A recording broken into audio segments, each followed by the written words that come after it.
Look at the chat very much. So you can say something. If you do, try to put it in all caps. I don't know. It's like a question. Um, if not, enjoy your, what is today? Friday? Okay. Very good. Chapter 6 Into action. Having made our personal inventory, what shall we do about it? We've been trying to get a new attitude, a new relationship with our Creator, and to discover the obstacles in our path. We have admitted certain defects. We have ascertained in a rough way what the trouble is. We have put our finger on the weak items in our personal inventory. Now, these are about to be cast out. This requires action on our part, which, when completed, will mean that we have admitted to God, to ourselves, and another human being the exact nature of our defects. This brings us to the fifth step in the program of recovery mentioned in the preceding chapter. This is perhaps difficult, especially discussing our defects with another person. We think we have done well enough in admitting these things to ourselves. There is doubt about that. In actual practice, we usually find a solitary self-appraisal insufficient. Many of us thought it necessary to go much further. We will be more reconciled to discussing ourselves with another person when we see good reasons why we should do so. The best reason first. If we skip this vital step, we may not overcome drinking. Time after time, newcomers have tried to keep to themselves certain facts about their lives. Trying to avoid this humbling experience, they have turned to easier methods. Almost invariably, they got drunk. Having persevered with the rest of the program, they wondered why they fell. We think the reason is that they never completed their house cleaning. They took inventory all right, but hung on to some of the worst items in stock. They only thought they had lost their egoism and fear. They only thought they had humbled themselves, but they had not learned enough of humility, fearlessness, and honesty in the sense we find it necessary until they told someone else all their life story. More than most people, the alcoholic leads a double life. He is very much the actor. To the outer world, he presents his stage character. The one he likes his fellows to see. He wants to enjoy a certain reputation, but knows in his heart he doesn't deserve it. The inconsistency is made worse by the things he does on his sprees. Coming to his senses, he is revolted at certain episodes he vaguely remembers. These memories are a nightmare. He trembles to think someone might be observed by him. As fast as he can, he pushes these memories far inside himself. He hopes they will never see the light of day. He is under constant fear and tension that makes for more drinking. Psychologists are inclined to agree with us. We have spent thousands of dollars for examinations. We know but few instances where we have given these doctors a fair break. We have seldom told them the whole truth, nor have followed their advice. Unwilling to be honest with these sympathetic men, we were honest with no one else. Small wonder many in the medical profession have a low opinion of alcoholics and their chance of recovery. We must be entirely honest with somebody if we expect to live long or happily in this world. Rightly and naturally, we think well before we choose the person or persons with whom to take this intimate and confidential step. Those of us belonging to a religious denomination which requires confession must and, of course, will want to go to the properly appointed authority whose duty it is to receive it. Though we have no religious connection, we may still do well to talk with someone ordained by an established religion. We often find such a person quick to see and understand our problem. Of course, we sometimes encounter people who do not understand alcoholics. If we cannot or would rather not do this, we search our acquaintance for a close-mouthed, understanding friend. Perhaps our doctor or psychologist will be the person. It may be one of our own family, but we cannot disclose anything to our wives or our parents which will hurt them and make them unhappy. We have no right to save our own skin at another person's expense. Such parts of our story we will tell to someone who will understand, yet be unaffected. The rule is we must be hard on ourselves, but always considerate of others. Notwithstanding the great necessity for discussing ourselves with someone, it may be one is so situated that there is no suitable person available. If that is so, the step may be postponed only, however, if we hold ourselves in complete readiness to go through with it at the first opportunity. We say this because we are very anxious that we talk to the right person. It is important that he be able to keep confidence, that he fully understand and approve what we are driving at, that he will not try to change our plan, but we must not use this as a mere excuse to postpone. When we decide who is to hear our story, we waste no time. We have written an inventory and we are prepared for a long talk. We explain to our partner what we're about to do and why we have to do it. He should realize that we are engaged upon a life and death errand. Most people approached in this way will be glad to help. They will be honored by our confidence. We pocket our pride and go to it, illuminating every twist of character, every dark cranny of the past. Once we have taken this step, withholding nothing, we are delighted. We can look the world in the eye. We can be alone at perfect peace and ease. Our fears fall from us. We begin to feel the nearness of our Creator. We may have had certain spiritual beliefs, but now we begin to have a spiritual experience. The feeling that the drink problem has disappeared will often come strongly. We feel we are on the broad highway, walking hand in hand with the spirit of the universe. Returning home, we find a place where we can be quiet for an hour, carefully reviewing what we have done. We thank God from the bottom of our heart that we know Him better. Taking this book down from our shelf, we turn to the page which contains the 12 steps. Carefully reading the first 5 proposals, we ask if we have omitted anything, for we are building an arch through which we shall walk a free man at last. Is our work solid so far? Are the stones properly in place? Have we skimped on the cement put into the foundation? Have we tried to make mortar without sand? If we can answer to our satisfaction, we then look at step 6. We have emphasized willingness as being indispensable. Are we now ready to let God remove from us all the things which we have admitted Are we now ready to let God remove from us all the things which we have admitted are objectionable? Can He now take them all, every one? If we still cling to something we will not let go, we ask God to help us be willing.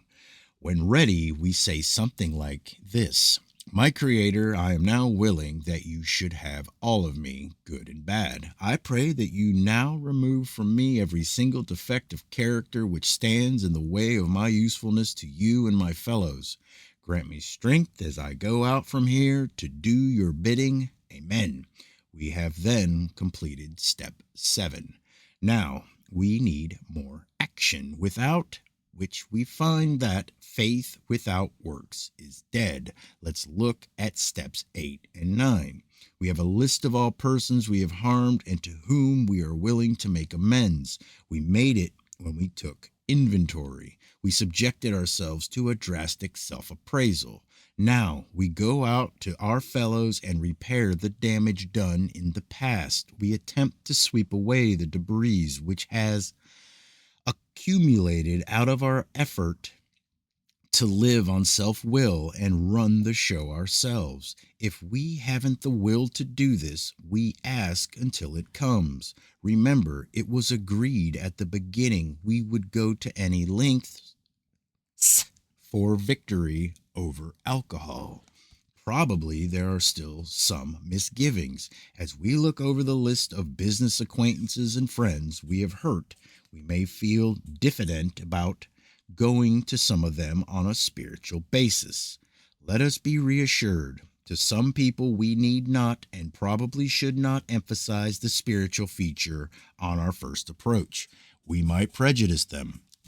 At the moment, are we are trying to put our lives in order, but this is not an end in itself. Our real purpose is to fit ourselves to be of maximum service to God and the people about us. It is seldom wise to approach an individual who still smarts from our injustice to him and announce that we have gone religious. In the prize ring, this would be called leading with the chin. Why lay ourselves open to being branded fanatics or religious bores? We may kill a future opportunity to carry a beneficial message.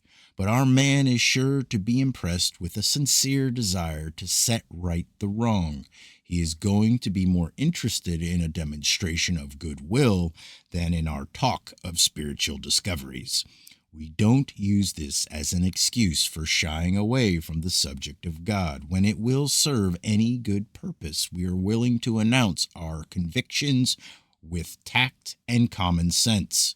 The question of how to approach the man we hated will arise. It may be he has done us more harm than we have done him, and though we may have acquired a better attitude toward him, we are still not too keen about admitting our faults. Nevertheless, with a person we dislike, we take the bit in our teeth. It is harder to go to an enemy than to a friend, but we find it much more beneficial to us. We go to him in a helpful and forgiving spirit, confessing our former ill feeling and expressing our regret.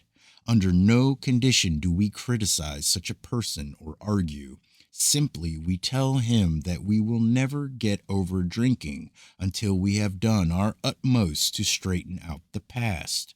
We are there to sweep off our side of the street, realizing that nothing worthwhile can be accomplished until we do so, never trying to tell him what he should do.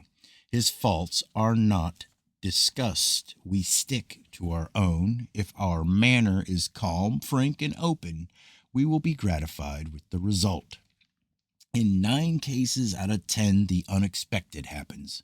Sometimes the man we are calling upon admits his own fault, so feuds of years standing melt away in an hour. Rarely do we fail to make satisfactory progress. Our former enemies sometimes praise what we are doing and wish us well. Occasionally they will offer assistance. It should not matter, however, if someone does throw us out of his office. We have made our demonstration, done our part. It's water over the dam. Most alcoholics owe money. We do not dodge our creditors, telling them what we are trying to do. We make no bones about our drinking. They usually know it anyway, whether we think so or not. Nor are we afraid of disclosing our alcoholism on the theory it may cause financial harm. Approached in this way, the most ruthless creditor will sometimes surprise us. Arranging the best deal, we can let these people know we are sorry. Our drinking has made us slow to pay. We must lose our fear of creditors no matter how far we have to go, for we are liable to drink if we are afraid to face them. Perhaps we have committed a criminal offense which might land us in jail if it were known to the authorities. We may be short in our accounts and unable to make good. We have already admitted this in confidence to another person, but we are sure we would be imprisoned or lose our job if it were known. Maybe it's only a petty offense such as padding the expense account. Most of us have done that sort of thing. Maybe we are divorced and have remarried but haven't kept up the alimony to number 1. She is indignant about it and has a warrant out for our arrest. That's a common form of trouble, too. Although these reparations take innumerable forms, there are some general principles which we find guiding. reminding ourselves that we have decided to go to any lengths to find a spiritual experience, we ask that we be given strength and direction to do the right thing, no matter what the personal consequences may be. We may lose our position or reputation or face jail, but we are willing. We have to be. We must not shrink at anything. Usually, however, other people are involved. Therefore, we are not to be the hasty and foolish martyr who would needlessly sacrifice others to save himself from the alcoholic pit. A man we know had remarried. Because of resentment and drinking, he had not paid alimony to his first wife. She was furious. She went to court and got an order for his arrest. He had commenced our way of life, had secured a position, and was getting his head above water. It would have been impressive heroics if he had walked up to the judge and said, "Here I am." We thought he might ought we thought he ought to be willing to do that if necessary, but if he were in jail, he could provide nothing for either family. We suggested he write his first wife, admitting his faults and asking forgiveness. He did, and also sent a small amount of money. He told her what he would try to do in the future. He said he was perfectly willing to go to jail if she insisted. Of course, she did not, and the whole situation has long since been adjusted. Before taking drastic action which might implicate other people, we secure their consent. If we have obtained permission, have consulted with others, asked God to help, and the drastic step is indicated, we must not shrink. This brings to mind a story about one of our friends. While drinking, he accepted a sum of money from a bitterly hated business rival, giving him no receipt for it. He subsequently denied having received the money and used the incident as a basis for discrediting the man. He thus used his own wrongdoing as a means of destroying the reputation of another. In fact, his rival was ruined. He felt that he had done a wrong. He felt that he had done a wrong he could not possibly make right. If he opened that old affair, he was afraid it would destroy the reputation of his partner, disgrace his family, and take away his means of livelihood.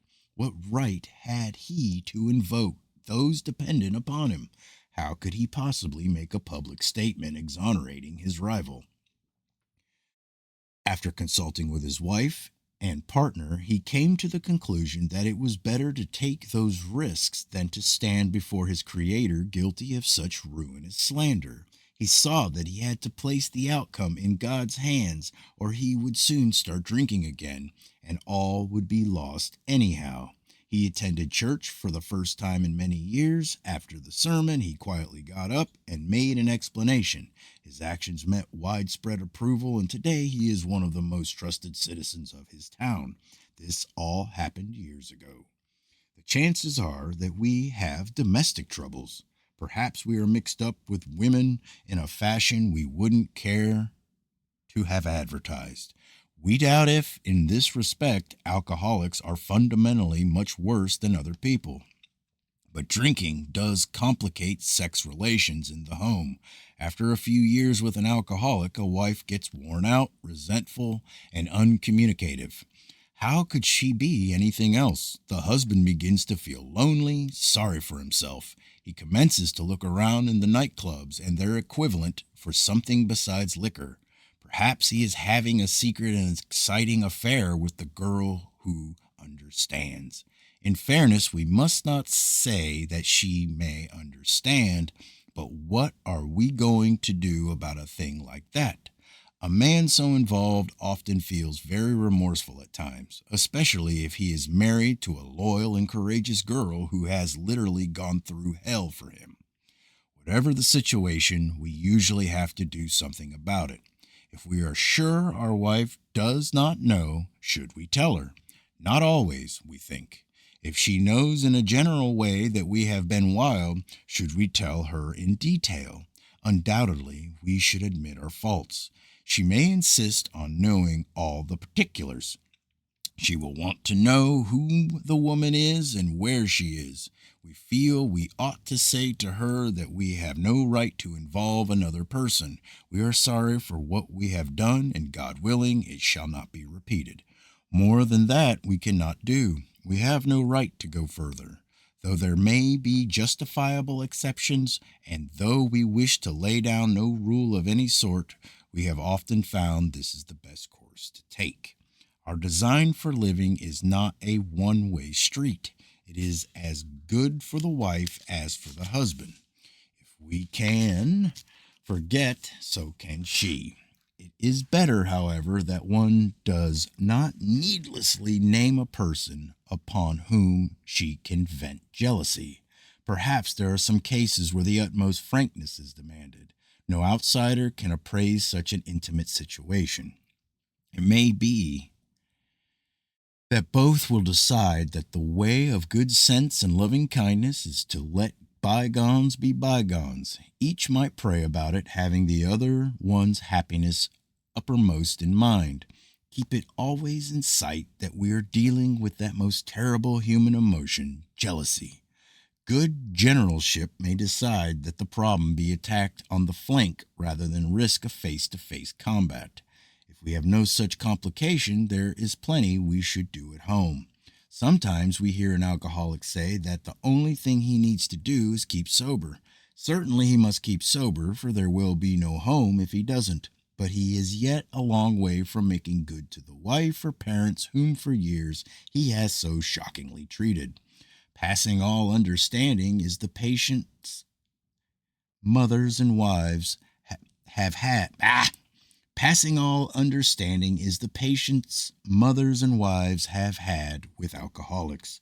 Had this not been so, many of us would have no homes today, would perhaps be dead. The alcoholic is like a tornado roaring his way through the lives of others. Hearts are broken, sweet relationships are dead.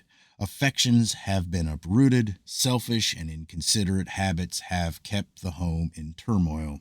We feel a man is unthinking when he says that sobriety is enough. He is like the farmer who came up out of his cyclone cellar to find his home ruined. To his wife, he remarked, "Don't see anything the matter here, Ma. Ain't it grand the wind stopped blowing?" Yes, there is a long period of reconstruction ahead. We must take the lead. A remorseful mumbling that we are sorry won't fill the bill at all. We ought to sit down with the family and frankly analyze the past as we now see it, being very careful not to criticize them. Their defects may be glaring, but the chances are that our own actions are partly responsible. So we clean house with the family, asking each morning in meditation that our Creator show us the way of patience, tolerance, kindness, and love. The spiritual life is not a theory. We have to live it. Unless one's family expresses a desire to live upon spiritual principles, we think we ought not to urge them. We should not talk incessantly to them about spiritual matters. They will change in time. Our behavior will convince them more than our words. We must remember that 10 or 20 years of drunkenness would make a skeptic out of anyone. There may be some wrongs we can never fully right. We don't worry about them if we can honestly say to ourselves that we would right them if we could. Some people cannot be seen. We send them an honest letter, and there may be a valid reason for postponement in some cases, but we don't delay if it can be avoided. We should be sensible, tactful, considerate, and humble without being servile or scraping. As God's people, we stand on our feet. We don't crawl before anyone. If we are painstaking about this phase of our development, we will be amazed before we are halfway through. We are going to know a new freedom and a new happiness. We will not regret the past, nor wish to shut the door on it. We will comprehend the word serenity, and we will know peace. No matter how far down the scale we have gone, we will see how our experience can benefit others. That feeling of uselessness and self-pity will disappear. We will lose interest in selfish things and gain interest in our fellows. Self seeking will slip away. Our whole attitude and outlook upon life will change. Fear of people and of economic insecurity will leave us. We will intuitively know how to handle situations which used to baffle us. We will suddenly realize that God is doing for us what we could not do for ourselves. Are these extravagant promises? We think not. They are being fulfilled among us, sometimes quickly, sometimes slowly. They will always materialize if we work for them. Let's see where.